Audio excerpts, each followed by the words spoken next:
Hi, and welcome to Soul Care Podcast. We are so glad you're here with us today. I'm Kimberly Willess. And I am Jinda Reinig. We are joined by our soul care expert, Warren Lamb. Hi, glad to be here.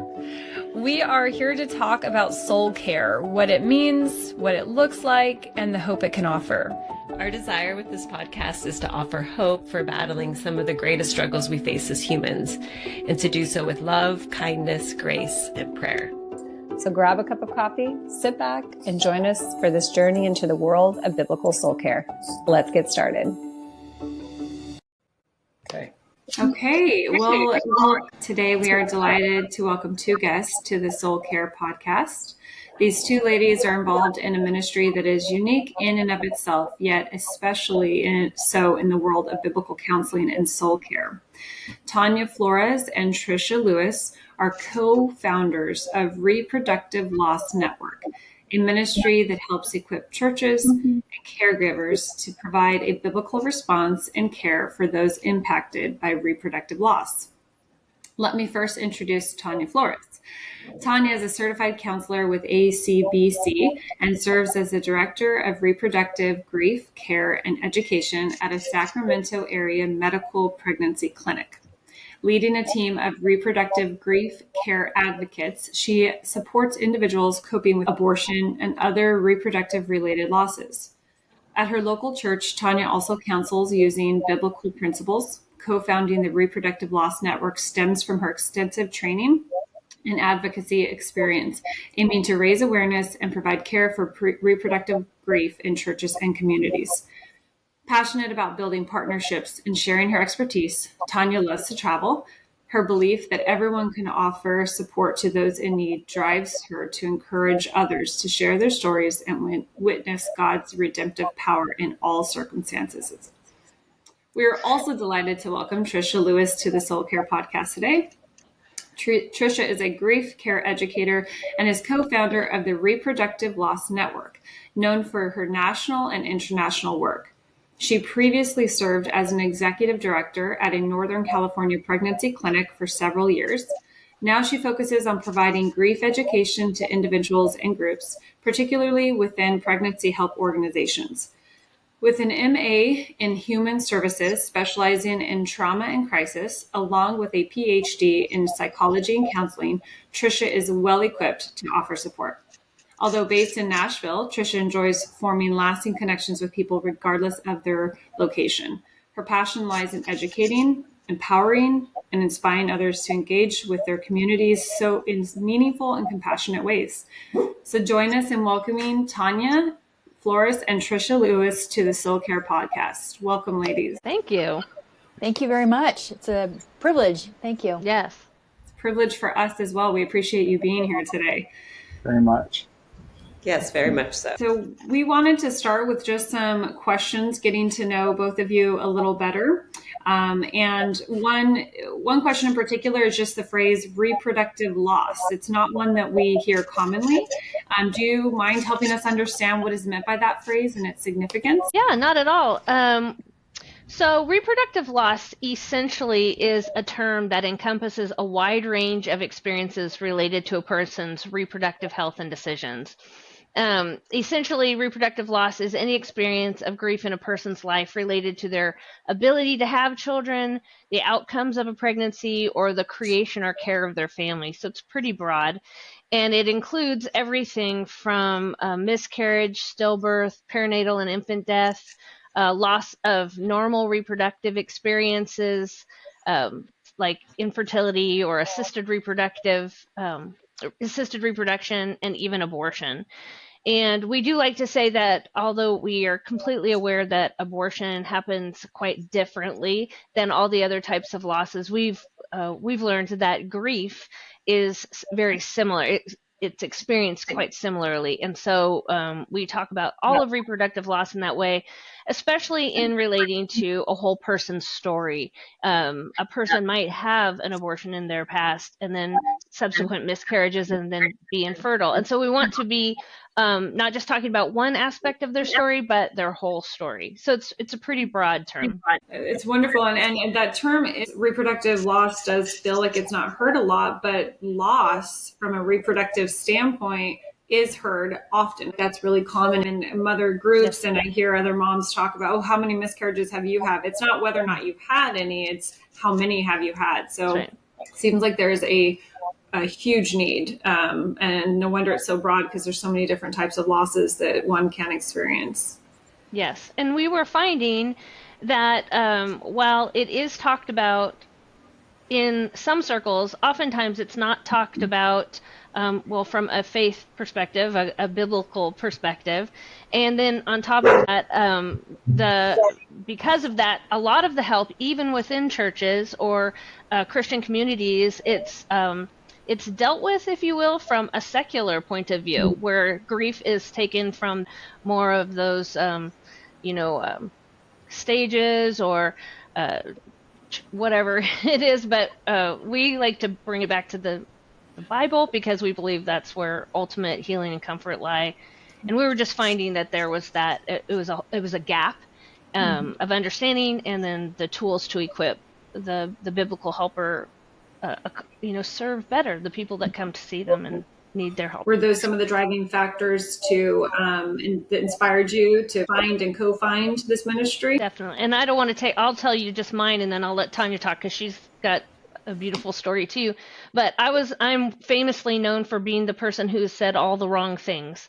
This is my claim to fame in one sense. And then in another sense, for me, I have been a helper, even a volunteer at a local pregnancy clinic, and have suffered secondary loss from people who have either chosen an abortion or have had losses. And I haven't, as a helper, I was not equipped to know how to process that at all. And at one point I had a very dramatic life experience where I probably, as a volunteer at that point, would have quit, not thought the Lord led me there. I was embarrassed, ashamed, all of that. So between saying wrong things for me, and then additionally really grieving the losses that other people suffered, because I love them. We love our people that we're there to serve. And if you don't know what to do with it from a biblical point of view, you get kind of bogged down and you don't serve as well. So I know Tanya probably could speak to that too. Yeah. So I'm on the other side, where I've had different types of losses layered, and my healing came from a small little Bible study hidden on the bottom of a church bulletin, but it was never talked about from the pulpit. And so when I was going through finding Christ again after, some hard times in my life, I didn't know where to go, and I wasn't getting that within my church. And so I think with Tricia's experiences in the pregnancy clinic, and I was in the church working even on staff in women's ministries, and no one was helping these women. Tricia and I got together and we grieved together and said, how can we connect the helpers to the church and to those many that are just sitting in silence in their pews, in their congregation? So my question then is, what's the overall mission and vision, I guess, for Reproductive Loss Network? Well, that's, a part of what we wanted to do is see that there was that big gap. So we wanted to come in and have that biblical approach, because like Tricia said, there was a lot of secular support out there that we can see online and other organizations, but we wanted to bring in the Christ-focused approach to educating, equipping, and encouraging the helpers who support those with reproductive grief. And that could be biblical counselors, lay people within the church, pastors, and also just the individual inside of a family that sees their loved ones hurting, and they don't even know where to begin to talk about that. They don't have the language. So we can come alongside anyone and everyone with that biblical approach. Your focus is primarily on equipping the helpers and care providers. Is that correct? Yeah. So we have training. We've created a very basic 4-hour training that comes all the way into giving the statistics of the impact of reproductive loss. What is it? The definition that we gave at the beginning of this podcast. And then also giving the biblical language to lament, and going through a full hour and a half on that, a biblical model of grieving, and then having the practical applications of words of comfort and what to say and what not to say, and then just having the grace to move forward even when you feel uncomfortable. So yeah, the education piece, most definitely. And then the encouragement that comes with that. We love to network. We have consulting services where we will work with churches and help them build their reproductive grief care teams and come alongside maybe an existing grief team they already have. And then work with the pregnancy clinics to find places where they can refer those that they're caring for back into the church body. So it is a beautiful connection, and that's the encouraging and equipping. And then, of course, having a robust list of suggested resources that we have found solid and sound and simple to access. And we've talked with these people. We've read their books. We know we've looked through their websites, and we want to be sure that they're getting the biblical approach, that they can have confidence in referring the people that they care for to these resources. I think that's a very powerful statement. The fact that you've vetted all of these resources and the people that have created them, so that people can come with a confidence and a sense of being safe. I think that's incredible. Yeah, because I admit I was helping women with some false doctrine, because that was what was taught to me when I went through care back in 2006. And I passed that on because that's what I had learned. And the deeper I was studying the Bible and pursuing Christ, he revealed to me the truth. And so it's important that we don't have those curriculums that will talk about those false beliefs, and stay in the Word, not mixing in anything else. So I guess I'll ask the next question. Yeah, sorry, we don't know who should ask. We have so many questions. I mean, there's just so much, because this is so unique. It isn't. One thing in particular that and this is not necessarily a question, just a comment that I think is so great, is it's kind of been already referenced that this is a topic that wasn't talked about on the pulpit. And so when we don't talk about it on the pulpit, we don't talk about it at church, we have Christians going to secular resources to find the answers. And that does happen so frequently in so many different ways. And there was a huge need in this. So I think it's just huge how important even topics like this are to be discussed widely in the church. So it filled a huge gap. I think the problem has been, because the topic of abortion is just so polarizing and such a hot, difficult topic to discuss, we just kind of threw everything out then. If we're not going to talk about that, then we're just not going to talk about anything, because it was too close to it. Mm-hmm. But, statistics say that there's so much silence in the church that 97% of women would not seek out a religious person for any after loss care. And that's a really dramatic statistic. So only 3% of women would seek out help for after loss care at all. 93% said they wouldn't discuss their abortion decision with anyone at church at all. And 38% of women who have had an abortion, the only 38% consider the church a safe place to discuss any kind of pregnancy options, including parenting, abortion, or even adoption. So we're thinking that if we're not talking about one, or not talking about any, as Tanya mentioned, they're sitting in the pews silently, oftentimes feeling like there is, there comes with miscarriage oftentimes a companion of shame, or other aspects of grief that are connected. So we're dealing with, human experiences around a topic that we're not going to talk about. So they may not feel forgiven or shamed to talk about something like this. And so we just really wanted to, part of the problem is that we note that many pastors, lay people, even counselors, you don't go to school for this. You don't learn about it. It's not a class that you might have in seminary or something. And so it's not always their fault. They don't have maybe the tools necessary in their toolbox. So this is where we come in and say, look, let's just give you a couple. Because if you have 1 or 2 or 3 referrals in your back pocket, like Tanya said, simple, sound, you're able to just refer well, that's such a big help. That bridges that gap where we may not have talked about it before, but now we can with some compassion, and it's just a big help. So we just wanted to come in and say, look, there's this huge gap. how can we give you some tools? No condemnation. Why would you study this if you didn't have to?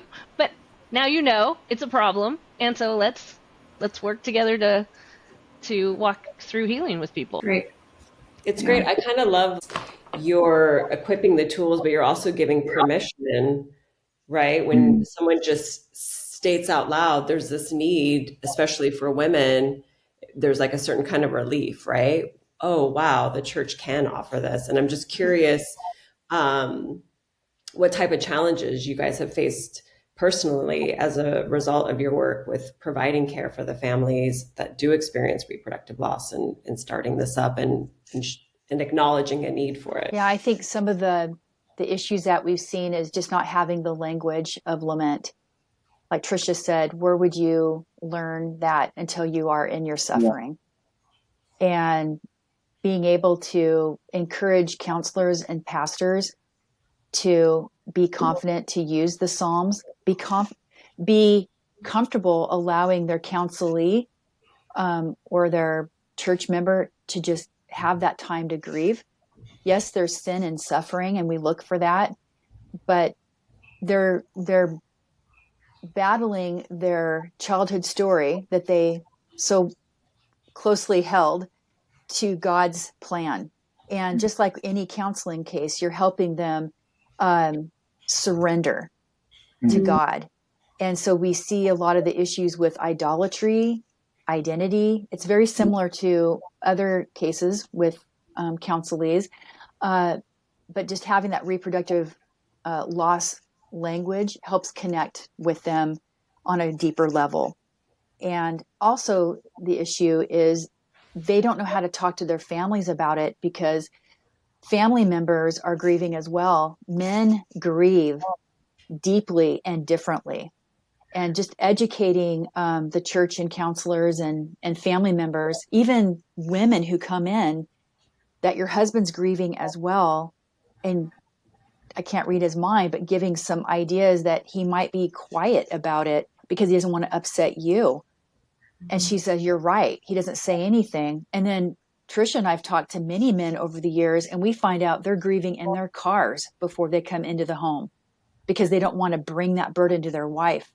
We've heard stories where they come in after leaving the hospital after a miscarriage or stillbirth, and they're totally renovating a kitchen, within hours, tearing down cabinets or ripping out the backyard because they're instrumental grievers and they have to do something. So just giving that information, to the family members to support one another, give some space in the grieving, but continue to communicate, in the ways that they can, goes a long way. I mean, I've seen just such God use, this language and this education so quickly within 1 or 2 sessions. And they've been validated, as you mentioned, of their loss. It's real. There is sin and suffering. How can we minimize that impact, knowing that the Lord is there with biblical lament and they can cry out and surrender? And they feel like, wow, I feel like there's hope through this, not despair. Interesting. You keep mentioning lament, and there's been an increase in understanding that we've lost the art of lament. And so books like Dark Clouds, Deep Mercy, things like that have been starting to impact and influence more. As I'm thinking here, because I've gotten very familiar with your website and looking at all the resources. What I would love to see as a pastor is maybe a sermon outline or 2 or 3 sermon outlines. How do we introduce this in a way? How do we speak about this in a way that is biblically sound, gospel focused, and deeply compassionate and empathetic? How do we do that? Because I know that when it comes to the abortion side of things, there are resources like that around. We're starting to see that when it comes to abuse and things like that. But in this realm, I was struck by someplace on your website. I don't know if it was a blog post that you wrote, Tricia, or something, but you talked about how 25% of pregnancies in America result in a miscarriage. That's enormous numbers. We have millions of pregnancies every year. And to say 25, is that the right number? It is. Yes. That's incredible to me. And why are we not talking about this? Why are we not talking about this well? Right? Yeah. I know that's kind of a rhetorical question because you're asking the same question, but yeah. So anyway, I'm thinking maybe in my spare time I would love to see. No, I really would love to see just a couple of maybe a sermon series or a sermon outline or something for pastors to be able to say, look, we need to talk about this better. That's a great idea. And we are excited that we do offer a learning management system. And Tricia has created a beautiful curriculum for pastors to walk through couples for counseling, for premarital counseling and marriage counseling. And Tricia, you want to share a little bit about your heart on that project? Yes, we just really thought we were just seeing, because the topic is so big, yet we really don't talk about it until it happens to us, right? And so I was thinking how important it would be to discuss reproductive grief and loss prior to marriage or in those early stages of marriage when you're family planning, because generally in marriage counseling or pre-marriage counseling, we're talking about pregnancy success or family formation. And so I wanted to have something for couples or an individual to go through, and also a complementary curriculum for the pastor, counselor, layperson to walk alongside. It can be done independently, it can be done together. But mostly it's approachable and encouraging, and it's not a downer. It's just saying, if this happens, we hope it doesn't, but if your family formation looks different than you planned in your mind since you were a child, or you have experienced, a lot of people are getting married later and later now, so they have a history that maybe they haven't divulged to their partner. If abortion, for instance, is in their past, that's very common. And so how can we walk through talking about this in a way that it equips the pastor? The portal has lots of great, as much or as little information as the pastor, counselor, layperson might need. Some great thought-provoking questions to follow up with, great resources to follow up with. And then the couples portal, they can do it separately. It's like 6 or 7 lessons, but mostly if they don't ever have that experience, now they're aware of it, and in their circle of influence, they do know that people will be having these issues. If you're in the childbearing age, you know that you're going to meet people who are also experiencing these things. So then how can we take this this kind of overview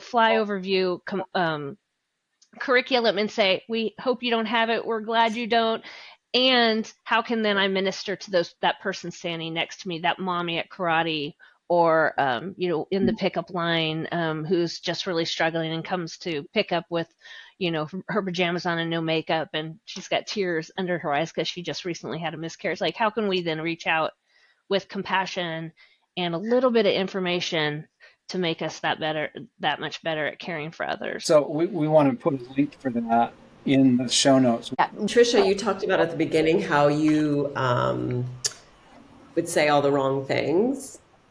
and I see too that you guys are bringing the information to churches and pastors, but what are the most common mistakes that you see that people do make in ministering to those impacted by the reproductive? That's a good question. Tanya probably has a bunch too. I think one of them, I have put my foot in my mouth all too often. They are cringeworthy now. They were then too, but now that I know, it's harder. But I think one of the things we have a tendency to do is throw out false things of comfort, like you'll get pregnant again, or you're young, luckily it was just you were only a couple weeks along. Bonding, they say, studies show, begins before conception, which means it begins in our mind well before we even are pregnant. And so when you tell somebody that is like, it's no big deal because you were not very far along, it's still a very painful comment Another thing I think is we make the mistake of, and Tanya alluded to this, is not asking how the man is. Studies show that oftentimes he is impacted the greatest at 18 to 24 months after the loss. And so we tend to forget about him because he's, like she said, busy or attending to her. So I think those are a couple things that I see. Tanya probably has some other ideas as well. But yeah, I think not considering the other family members as well is when I'm counseling a woman going through a loss, she is so impacted by wanting to put on the happy face for all the other family members.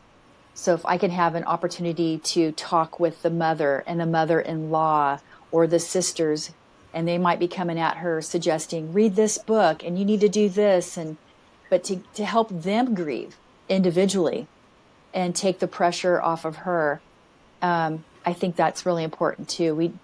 We're just so uncomfortable with grief that we want to say what we need to say and get out of there, and we're forgetting about the ripple effect with the loss. And one of the seminars that we teach is called Timeline of Care, and we felt that churches would be such the perfect place to offer this timeline of care and have a few people. It doesn't have to be a large team, but where you're remembering the family, the woman, the husband through a period of time. Because, when people are going back to their regular normal, they have no normal. They're in disorganization. They're coping. They're trying to figure things out. And they're kind of left within, that 3-month mark where now they really feel alone. And so what does it look like for community, for church, to remember particular dates, to send text messages, to just offer a meal, even at 3 months, 6 months out? I'm still thinking about you. How are you doing? Helping them get out, go for a walk, and just checking in. So we just love that course because it gives practical application that a church, family members, loved ones can do, small groups, that can be so impactful and loving to those grieving. I haven't dealt with that kind of loss personally. And I'm one who, Tricia, I say the wrong things sometimes, or I say the wrong thing by not saying anything because I don't know what to say, because I haven't experienced it. And I don't think I would consider myself someone who lacks empathy or lacks compassion. And maybe Kimmy and Warren can attest to that. However, there is certainly a side of me that would not know how to respond appropriately. And there's probably a side, that would say, I don't get it. You were only a couple weeks. And again, I'm just saying, I don't say that.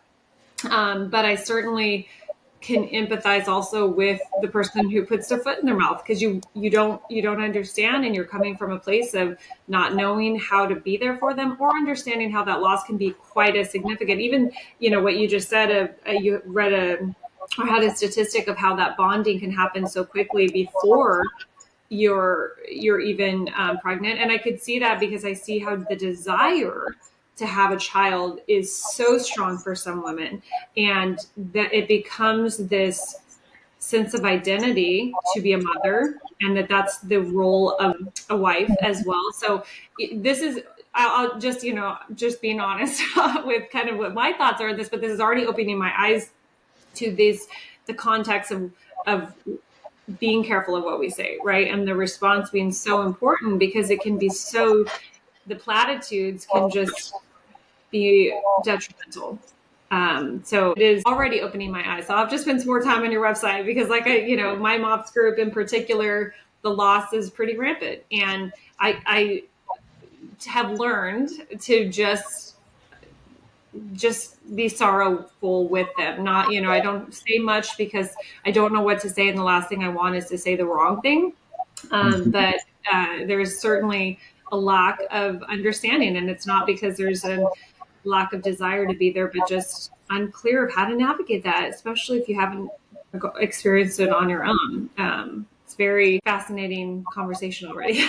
Well, I think some of that is our tendency to want to fix it. And like Tanya said, we want to avoid having to touch it for very long or very deeply. So it's our way of avoiding being impacted by it. But then, oh, here's a solution, and then walk away feeling like we've done a good job. Yeah. When we really need to. And again, this is one of my soapboxes. The church has got to get much better at one anothering ministry. Just being with each other, that shoulder to shoulder, face to face, heart to heart. We've got to get better at it. Yes. Yeah. Yes. And the more I dive into writing material for reproductive grief care, this is across the board for all life. People are grieving all the time. Yes. And when they're going through difficult things and they're sitting across from us, just letting them know that they have that permission to grieve. So this isn't, just this education is broad for all kinds of things. Like Tricia quickly talked about, this childhood story. That's a huge part of our training, is we all come with some sort of surviving story, if we've had a tremendous abuse and things, or a thriving story, but we do have something we come with every day. And we're always weighing, what do I need to do, or what can I do to hold on to this dream? Am I going to control, or am I going to surrender? Yeah. Well, in bringing in that understanding that we're always telling ourselves stories, or we're always adding to the story and modifying the story. We have this ongoing internal narrative going. And if we don't understand that that's what's going on with a person sitting in front of us and allowing them to share their narrative with us, we're not going to be able to be helpful. And reproductive story is significant. And I have seen where women have chosen abortion not because they wanted to, but because their parents made them. Yeah, lots of stories like that. And, I think as a church we go, oh, she's shame on you, post-abortive. And we don't use labels. So we talk about why not to use that term post-abortive. But instead, she has an experience that has changed her life. And Christ can heal that, in many different ways. And so we never know someone's story unless we sit, like you say, Warren, alongside, shoulder to shoulder, and hear it. Well, I love what you said earlier, Tricia, is the whole person, right? You look at the whole person's story, and really understanding, instead of like taking it like this one individual incident that happened. Yes. So the person is seen and heard, I think, is really important.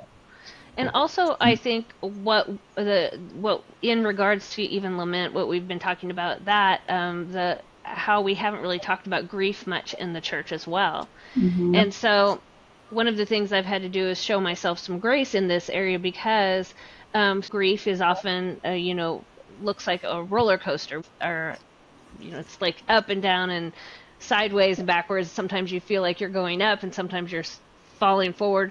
But we never know where a person is on their grief roller coaster. We don't know. And so I had an experience this last year where a dear family member came over for holiday, and she shared with me her 7 miscarriages. And she was talking to me pretty openly in the room about it. And I just stopped and I said, and I just touched her shoulder or elbow, and I was like, man, I am so sorry. That must have been really tough. And I had been actively listening, doing all of the things that we know to do. Like, I love her, compassion. I had my body square. I was doing all the right things, right? And as I said that, she kind of sloughed me off, and she was like, oh, it was no big deal. It was no big deal. And then later in the week, I met a new friend for coffee who started to share with me her story, which, by the way, if you know anything about this topic, people will start sharing their stories with you. This is just how the Lord works. So good luck to you guys this week.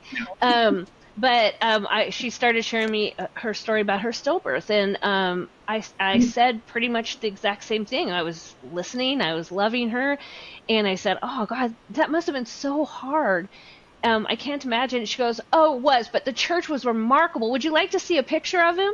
And she showed me on her locket a picture of her baby. She told me his name. She said how she talked about how the church just really met her where she was and met her husband where he was, and on and on. In fact, she has a blog on our our website's beautiful story about that. But it was a really good illustration to me that I said the correct thing, but where they were, it was totally different on their grief journey. And so that was a really good lesson to me on, okay, I'm going to be prepared as I can be, there as present as I can be, but at the end of the day, they're where they are. And my words might fall flat, and they might wound at that time. But I'm at least operating, hopefully, within the Spirit and listening to what the Lord is teaching. I love that you say that too, because I too stick my foot in my mouth.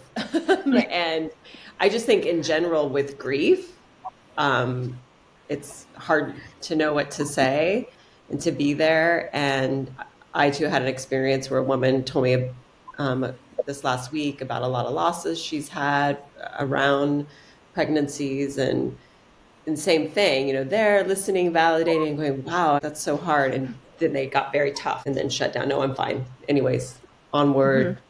Yes. And then I'm like, oh God, praying. I'm like, did I say the wrong thing? But I guess also too, maybe as a helper, we have to learn. I mean, Warren talks a lot about surrendering the outcomes. Yeah.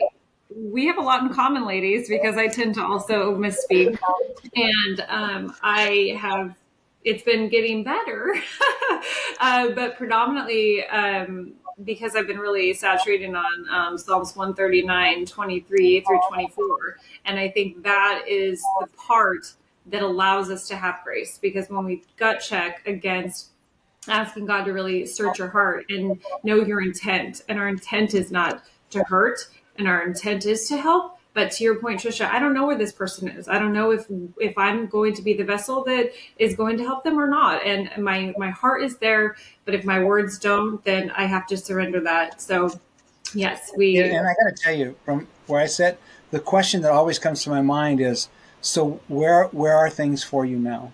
That's the first question that comes to my mind when they kind of get to the end, that part of the narrative.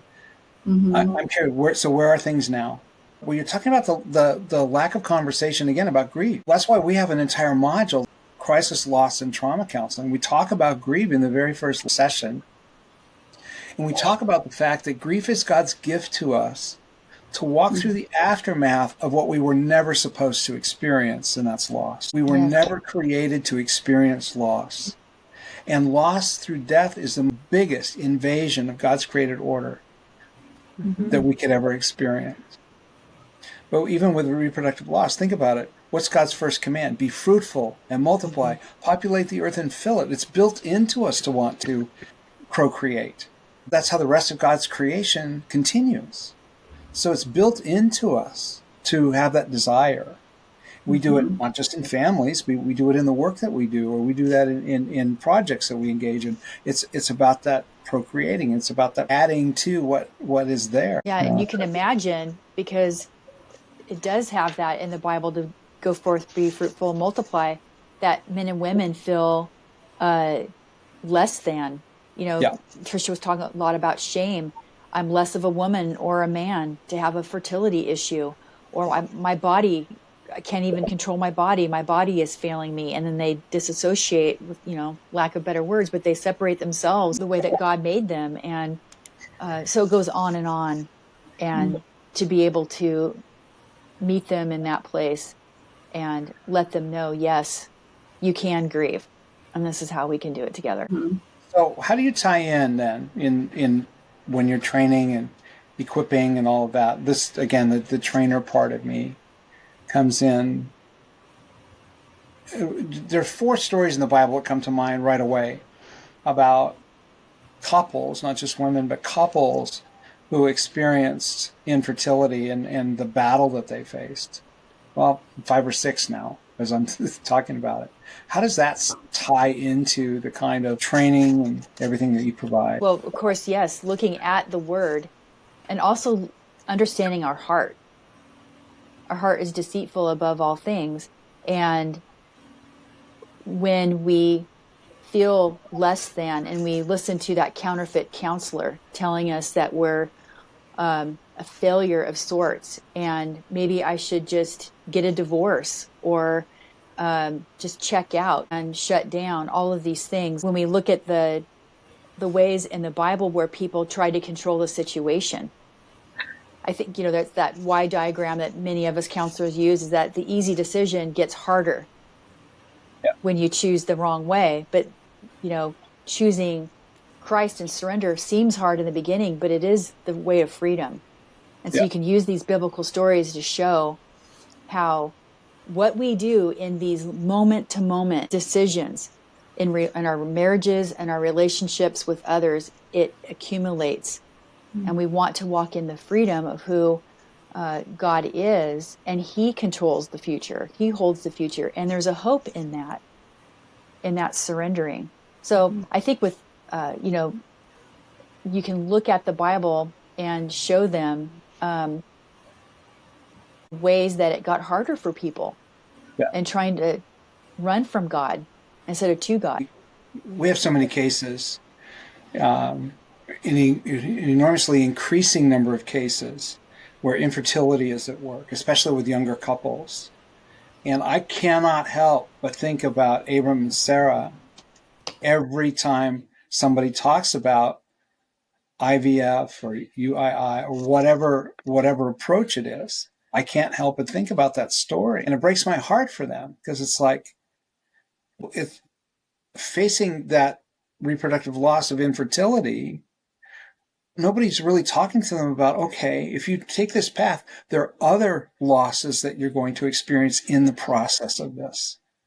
So let's talk about this. Let's broaden this out a little bit before you invest tens of thousands of dollars and everything that goes with that. Yes, because you can sacrifice financially your marriage, your relationships, to make yourself into a project to get that done. And it doesn't end. This world, it does not end that journey of infertility. They will continue to advance in technologies and try to do anything under the sun to get what they want. Well, I'm curious because when my son, he's 9 now, but when he was younger, more baby age, and I'd be in these mom groups, and there were older women who did have surrogates that birthed their child and talked about like their IVF journey and how hard that was. And also that loss of, well, I didn't have a baby shower because someone else was carrying my baby. And that is a reality that is in our world. And people do make that choice. I don't want to be dismissive, because that is a person's feelings, and they ended up with their child, but you see a grief component to it. So I'm just curious how that would be handled, or if that's talked about in your ministry at all. It is in counseling. I know Trish and I have talked with women over this many times. And again, it's almost, I'm not saying it equates a similarity, but a woman or a man who wants to be married so badly. Mm-hmm. And so they'll just marry someone without considering, is that the person that God has for them? And then they have a lifetime of difficulty, unequally yoked marriage, all kinds of things. Mm-hmm. And so I think we can use experiences in counseling in other ways that can be very similar in our counsel, is how do we accept a diagnosis of an ailment? We still have to surrender that to the Lord, and we still have breath in our lungs. There's a purpose here. Yeah. And so when I counsel women, I'm like, I had to get to the point where I'm still here and have a purpose, and it may not be having children alive on this side of heaven. Doesn't make me any less of a person, a woman, a wife, a daughter, a friend. And looking at the greater impact that God has around me, getting out of that self-driven mode that I have to have this to be happy. And yes, there are some, positive stories out of that, and there's negatives to that. And I believe that those decisions that people make in their control God can redeem them. It'll turn them back to him at times, just like, in a broken marriage and such. But yes, I think it's so important for churches and counselors to really step up and come alongside couples when they're in that season of praying, how far should we go? And what are the options? And that is completely missed in churches. We've found 1 or 2 books that are so good in biblical application with these decisions. And I'll just say the author shared a story where her husband became addicted to pornography because he was having to do sperm samples for the IVFs. And that really crushed my heart, because we're not thinking about the impact on the men as well and what that's doing. And that was a really hard story. And he totally confessed that he had never been exposed to porn or that he gave into that. It wasn't even on the radar until he walked into a medical clinic who had a special room with all the porn he could handle. And there you go, over and over again. And never would say anything to his wife through this process. See, these are the types of things we need to have very honest conversations about.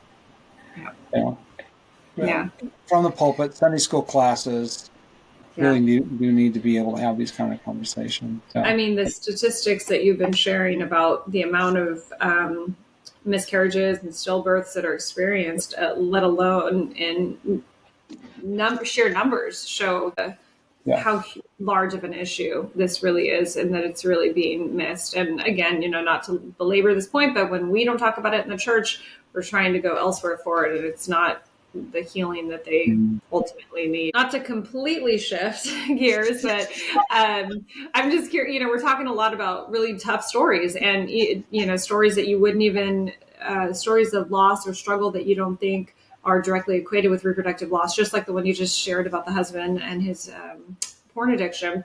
And I'm curious, as you're dealing on a day-to-day with so much loss, are there stories of success that you can share with us? Just obviously letting our audience know that there's hope at the end and what some of those success stories have looked like. Yeah, there's tons of hope. It's amazing. That's what spurs us to continue. God is so good. I've seen families transform, marriages transformed. Yes, so many great stories. One that I think is very impactful that just came to my mind, so I'll share it. A woman was referred to us. She didn't know where else to go. She was in childbearing years, and she was facing a hysterectomy surgery. And she had held off for a year because she was so scared. She felt like it was going to be a death sentence to her life. She wasn't married, wanted to be married and have children. And the doctor finally said, you have to do this. And I came alongside and counseled her through. And she came out of that so focused on Christ, a new love for him, a deeper relationship. Her boyfriend never left her, told her, I love you. With the body parts or not, it doesn't matter to me. And we can look at other ways of having a family. It wasn't even an issue for him. And that was just an exciting way that God was there for her when she opened up her heart to him. Especially considering the younger age, and just reading, I'm reading a lot lately about medical issues and how many younger women are experiencing a lot of reproductive issues. And so the numbers that you're sharing are of women that are of the age where they're attempting to conceive. This is not even thinking about a whole population and generation that we're seeing higher numbers of issues with. So I think that's going to be, unfortunately, potentially something common that we might experience. So the church needs to get better prepared. For sure. Yeah, I love hearing that story too, knowing younger, because I hear of younger women, in their early 30s, mid 30s, going through menopause already. And then just sharing, I just had a woman share her story with me, and she doesn't have a partner yet either. but I love what you said, like the hope of like leading them to Christ, and that's not, I think so much in society, women are defined if they're going to have a family or not. So I love that you bring that point up.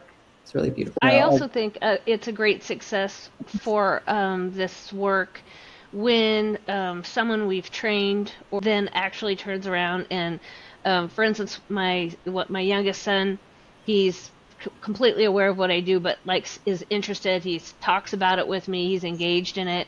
And recently, a coworker of his, another male, his wife had a miscarriage, and he immediately sent them a gift card to go out to dinner. He showed compassion and empathy, even though virtually is their relationship. I was so happy to see a young man show to another young man that compassionate care by just having some information, and it was, he turned the conversation into something that was about God too. So I think anytime we're able to talk about this with success is anytime we can talk about it with the things of the Lord in mind. Yeah, that's wonderful. So we're up against our time. Keep you all day, but we're not going to. Well, we were kind of talking about successes that you've experienced with individuals that you've counseled, or even from your son and kind of the counselor perspective. When you think about your ministry, what are some of the hopes that you guys have and vision for the future of where you'd like to go and where you see the ministry going? Yes, well, we are big thinkers. Reproductive Loss Network, we've been working together, Tanya and I, for a very long time in all things this. But Reproductive Loss Network itself is just about 3 years old. And so we have a lot of new content we're coming up with this year. We have a lot of things we want to grow in and expand, like our learning management system. This last year has been really exciting because we brought this message into the biblical counseling world, which we hadn't seen there as deep as we do it within that. So we're really excited to continue to share that, to work with teams like yours, and so on, and then bring that Help to Hope, our main foundational training, into more churches, offering it to organizations on demand, because it's just really great. It seems like 4 hours seems like a long time, even on Zoom, but it goes very fast, and we're it's just a good overarching, good get in there, learn what it's about. You can pull on out and have those things in your pocket to continue to grow in. So yeah, so we have a lot of conferences we want to go to this year, a lot of learning management curriculum we're getting on, and we also are starting, and maybe Tanya can speak to this a little more, our phone consult referral service. Maybe Tanya could talk about that a bit. Yeah, so one of the things that we hear from helpers, counselors and such, is they may not feel comfortable at that time to go through reproductive grief care with someone. And so they want to refer someone specifically to that, or their caseload's just high.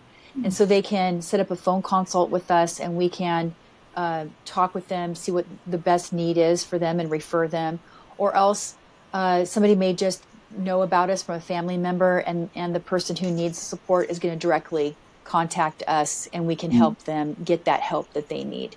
And so we want to be that bridge between counselors and churches and other organizations, pregnancy clinics and such, and make that network, that reproductive loss network. So, of course, we're looking for only biblical, Christ-focused care. Right. And, we want to know about the curriculum. We want to know what they're teaching, how they're helping. And certification makes it easy, but we still want to talk with each person individually. So we're looking at larger organizations. Counseling centers are really good. So we're not going, from person to person, but person to maybe a counseling center would be fantastic. And I think, like Tricia said, is getting more of the awareness out to these biblical counseling organizations so that they can come alongside and help people, help us, because there's so few right now that feel comfortable helping in this area. That's one of the reasons we're training for our team, because that is something we want to make sure that people are aware that the Truth and Love team is better equipped to be able to handle. Even though, like you mentioned, we've got a waiting list, we've got more cases than we know what to do with, but we do know that there's a critical need for. The numbers just incredible. I'm looking at the parallels between the domestic oppression abuse numbers and the reproductive loss numbers, and they're almost identical. It's incredible to me. Yeah. And I think they overlap. Warren had a new case that started a couple of weeks ago, and this counselee came in with 3 abortion experiences, never wanted an abortion. She knows exactly what abortion is, but she was in an oppressed relationship for 9 years, couldn't get out. We've handled lots of cases like that, sadly. We've also had even on the darker side, where you've got the 12, 13, 14-year-old who's, by the time she's 17, 18 years old, she's experienced 4 or 5. And devastating. Everything else with that, and that was just one more abuse.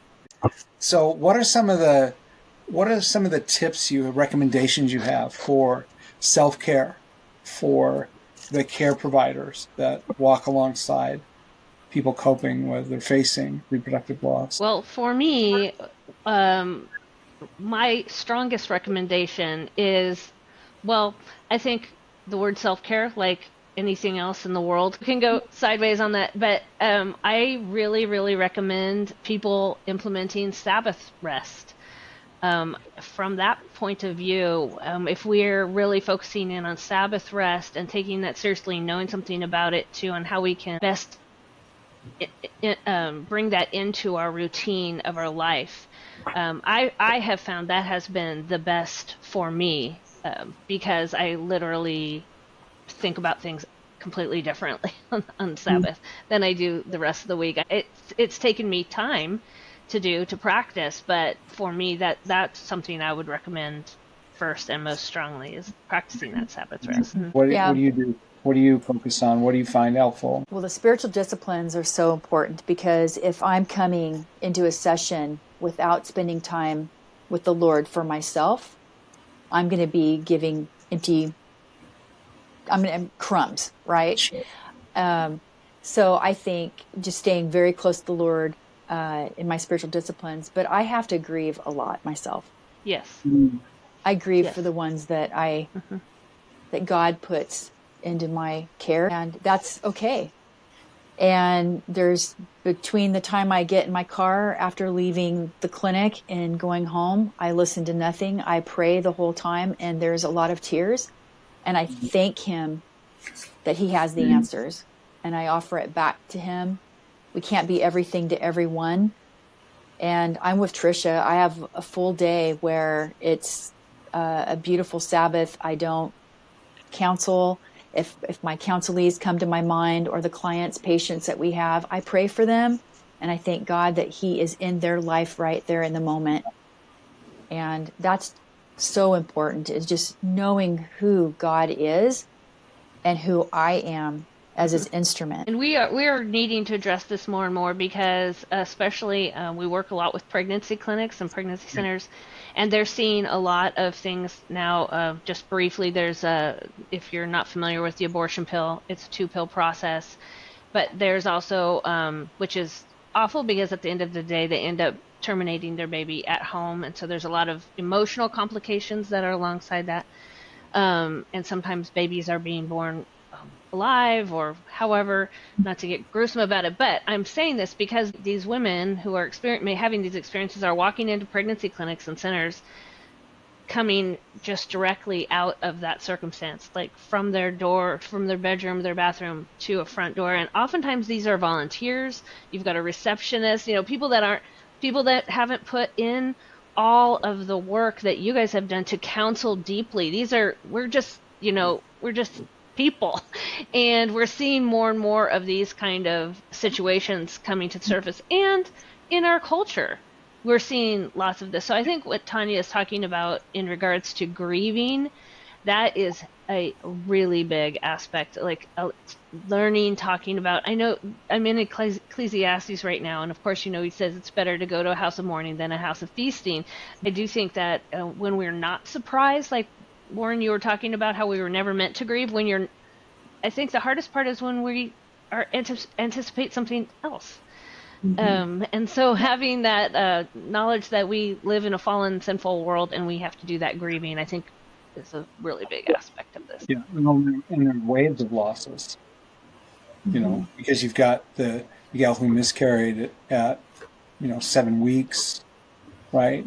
And she can't help but remember that loss when that child would have started school or learning to drive or, ongoing, very legitimate losses, and being able to help people prepare for those and know how to minister to those people in those, which in my ministry, I have been exposed to that, and have been asked to come alongside people in those times. And I think what you said earlier about remembering that timeline of care, such a critical thing. Is there a place we could find that where we could link to that in the show notes? The timeline to care? Yeah. Not quite yet. We're in production. We do it regularly. We offer our training, Timeline to Care and Help to Hope, pretty frequently. About every 6-7 weeks, we have a live webinar. So it's just now we're just doing the learning management aspect of it also. So how long is the training for? Timeline to Care is just an hour. Recruiting you guys to do that for our team as well. Yeah. That'd be great. Yeah, I'm always looking for opportunities to provide ongoing, increased training for our network. So coming to the end of our time, what's the number one message you would each like to share with the people who are listening to this podcast? Maybe they're individuals facing reproductive loss, or maybe they're caregivers trying to help those who've experienced that or are facing that. I would say for those that have experienced reproductive loss and are feeling that this touched a place in your heart and you realize you need to grieve, is to reach out and invite somebody to walk alongside you. You're not alone. And for those that are listening who are helpers, counselors, pastors, lay people, okay, you've heard this podcast. Now you know, and the Lord will equip you. Please be that instrument for those that are hurting. 1 out of 4 women will have an abortion by age 45. Think about the men impacted by abortion as well. 1 out of 4 pregnancies end in miscarriage. 1 out of 175 pregnancies end in stillbirth. And 1 out of 5 couples experience infertility. There's a great need. Wow. And so be the helper. You've heard this. Go forth. Very good. Very good. I agree with all of that. But also, Jinda, you had brought up you hadn't had a reproductive loss before. I haven't either. And sometimes I sit here in this ministry and say, how did I get here? What the heck? How am I ministering to people in this situation? And Tanya and the Lord have reminded me over and over again, He puts us in these places to listen to these stories. And I actually have had to give myself pep talks and say, step into this. You know what you're talking about. The Lord has prepared you for this ministry or this person standing in front of me. And I just would like to encourage people who say, well, I just don't have that. I can't understand it. If you've experienced grief in your life, you can come alongside somebody who is hurting in this way as well, especially because the Lord is in you and with you and through you. We're deeply, deeply grateful for the two of you being here with us today and helping us and our audience get a clear understanding of what reproductive loss is and the importance of authentic biblical soul care in responding to that and being equipped to be a provider of that care as the body of Christ. Because if not the body of Christ, who? Right? So yeah, we're deeply grateful for you being here and looking forward to more conversations in the future, and of course, doing some ministry partnership with Reproductive Loss Network and the two of you also. Yeah. Well, thank you. very much. Thank you so much. Great fun. Thank you, ladies. Thank you for listening to the Soul Care Podcast. We pray this has been a blessing and an encouragement for you. We want to leave you with 4 thoughts to reflect on. Is your identity in Christ or something else? How well do you understand the true nature and character of God? How much confidence do you have in who God is? And how does all of this impact what you are struggling with today? If you desire to learn more, check out the show notes for more resources and information. And please don't forget, you matter to God.